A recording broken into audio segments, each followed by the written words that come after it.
to control the entire world. You see, as long as there's one country shining as a beacon for the rest of the world, the tyrants around the world are held to a standard to which they cannot meet.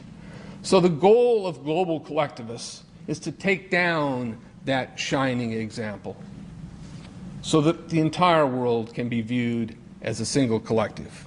Today, of course, that military power exists. It exists in the hands of the American government, which is why it is so important that the American government remain the beacon for freedom and not a partner in the rising global collective.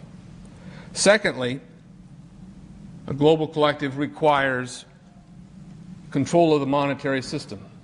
Well, here in the United States, that occurred 90 years ago with the establishment of the Federal Reserve, the granddaddy of all American government-private partnerships. Thirdly, a system of child indoctrination needs to be established so that young minds can be molded into the attitudes, values, and beliefs of a global collective. In California, our educational system requires that every government school class have a curriculum designed to create what's called an environmental voter. Our problems have not ended with the passing of Gray Davis and the ascent of Arnold Schwarzenegger. These programs are intended to continue. The United Nations has declared this decade the decade of sustainable development education around the world. It is more and more clear that our children are being indoctrinated to ideas that are foreign to the ideals of liberty. But finally, and what has not been completed, is that for a global collective to exist, natural resources and rural lands must be under the control of the government. It is precisely because in America our rural lands and natural resources have been vested in citizen ownership that this country has fared well and that freedom has served as a beacon for the rest of the world. But that is precisely what sustainable development seeks to attack. These folks are clever. They know that most Americans live in urban areas and don't fully understand the principles I just talked about. But everything we have, everything in this room, everything in our homes, everything in our businesses, had its origin in rural lands and natural resources. And that is where the battle for the future of freedom is resting. So what might we do to help reverse this? Well, the easiest area is to begin to approach our educational process. Understand and work to eliminate the harmful indoctrination programs in the current government education system by dealing with your school boards, informing your neighbors as parents and grandparents of what is actually going on, and understand your own educational alternatives for your children and grandchildren. You see, political theory really boils down to some very simple principles. And in essence, as I suggested at the beginning, in answering the question of who decides, is it the individual or the state deciding the terms of a person's life, there are but two formulations for governmental operation. And we can see those best expressed by looking at the founding documents of this country and the founding documents of the United Nations. In America's case, the principle is based on the ideal of self-governance, which of course leads to liberty, and which is predicated on the idea of unalienable rights, meaning that the right to one's property, which creates the right to one's liberty, which gives to one a life as a human being, is a right that is inherent or imbued into our nature and cannot be stripped away. But with the United Nations, the premise is quite different. You see, state collectivism leads to tyranny, which is based on an idea of human rights.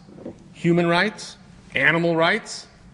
In both cases, such rights are granted by men and can be withdrawn by men. They can be selectively enforced for some men and not for other men. What comes can go, because what we have is an elite making the decisions for all others.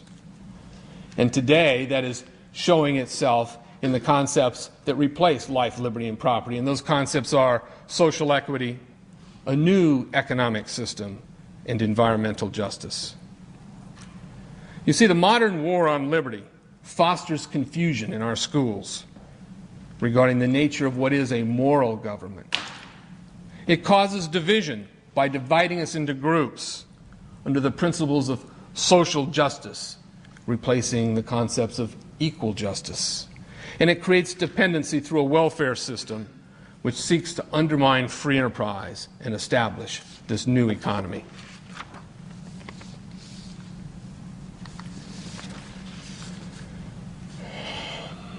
Well, in Santa Cruz, when we began to expose these ideas to the citizenry by taking the issue of sustainable development, or Agenda 21, to the councils that were implementing it, what we would encounter routinely is mockery. Oh, you conspiracy theorists.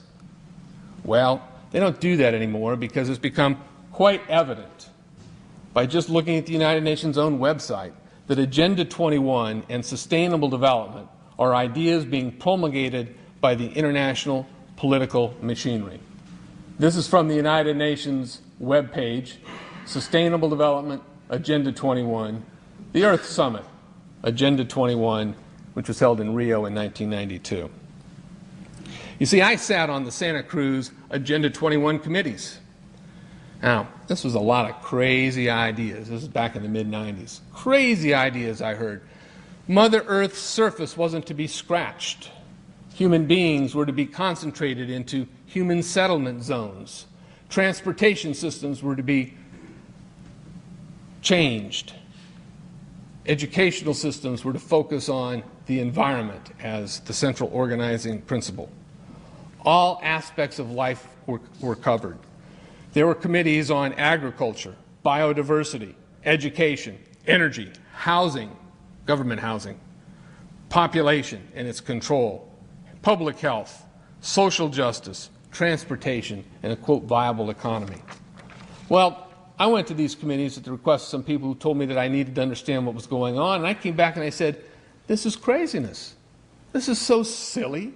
It has no chance of having any effect on our society. Well, I was wrong. In the early part of 2001, councils and committees began popping up all over Santa Cruz County. From watershed councils for every small dabbling creek, to fire-safe councils, which were really run by the Department of Interior, coming into Santa Cruz using the fire chiefs as an excuse for imposing a county-wide habitat conservation program that would keep some landowners from walking on their property during the mating season of the long-toed salamander, as an example. Homeowner associations were suddenly changing their bylaws, getting rid of the Roberts Rules of Order and turning to stakeholder and consensus basis. Visioning sessions were held. And suddenly, the newspaper, a compliant partner in this dynamic, began to propagandize the benefits of restructuring our infrastructure, becoming less reliant on cars, creating rails and trails and government-designed housing, dense housing, along the railroad track.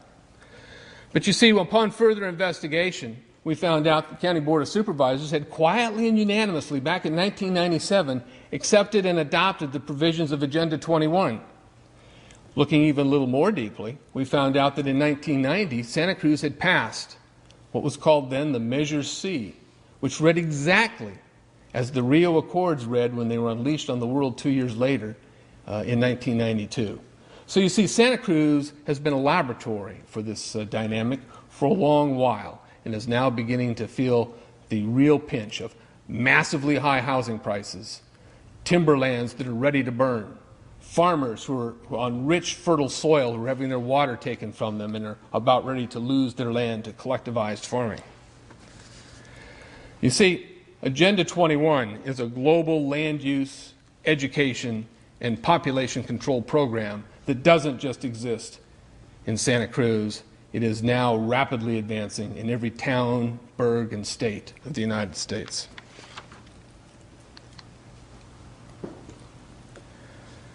A man named Maurice Strong, a Canadian oil billionaire, was the Secretary General to the United Nations 1992 Conference on the Environment and Development, the so-called Rio Earth